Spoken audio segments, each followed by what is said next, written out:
দেখতে দেখতে তো শ্রাবণ মাসের শেষ সোমবারও চলে গেল।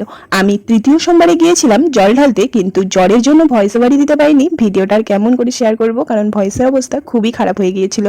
তাই এত দেরি করে ভিডিওটা পোস্ট করছি।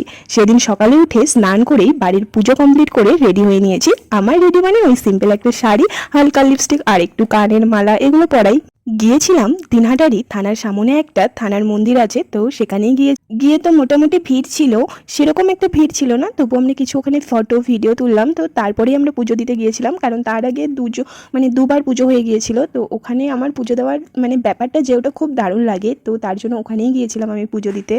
তারপর ওখানে পুজো দেওয়া শেষ করে গিয়েছিলাম থানাপাড়ার যে মন্দিরটা, ওখানে পুজো দিতে। যারা দিনহাটায় থাকে তারা তো অবশ্যই থানাপাড়া চেনে, তো থানাপাড়ার মন্দিরটাতে পুজো দিতে গিয়েছিলাম। তো সেখানে পুজো দিয়ে গিয়েছিলাম একটু থানাপাড়ার পার্কটার ওখানে আমি সবার কিছু ফটো তুলে দিলাম, সবাই আমার কিছু ফটো তুলে দিল। তো এভাবে একটু চারিদিকটাও ঘোরাঘুরি করছিলাম। একটু পরে কি জোরে বৃষ্টি যে চলে আসলো, তো ওখানে আর দাঁড়াতেও পারছিলাম না। তারপর মন্দিরের এখানে এসে দাঁড়ালাম। মুখটা দেখতে কি যে সুন্দর লাগছিল, অনেকক্ষণ বসে ওখানে মায়ের মুখটার দিকেই শুধু তাকিয়ে আছি। মোটামুটি আধা ঘন্টা পার হয়ে গিয়েছে, এখনো বৃষ্টি থামার কোনো নামই নেই। তাই আমরা সবাই বসে লুডো খেলা শুরু করে দিয়েছি। এখন কি করবো, তাই সবাই লুডো খেলা শুরু করে দিয়েছি। লুডোতে কিন্তু আমি উইনার হয়েছিলাম। তো বৃষ্টি তো থেমে গিয়েছিল, কিন্তু এখানে বড় মার পুজো হচ্ছিল, তো সেটাই বসে বসে দেখছিলাম। এখন মোটামুটি 4:30 বাজে, এখনো বাড়ি যাচ্ছি। আজকের ভিডিওটা এখানেই রাখছি। ভালো লাগলে একটা লাইক করে ফলো করে আমার পাশে থাকবে।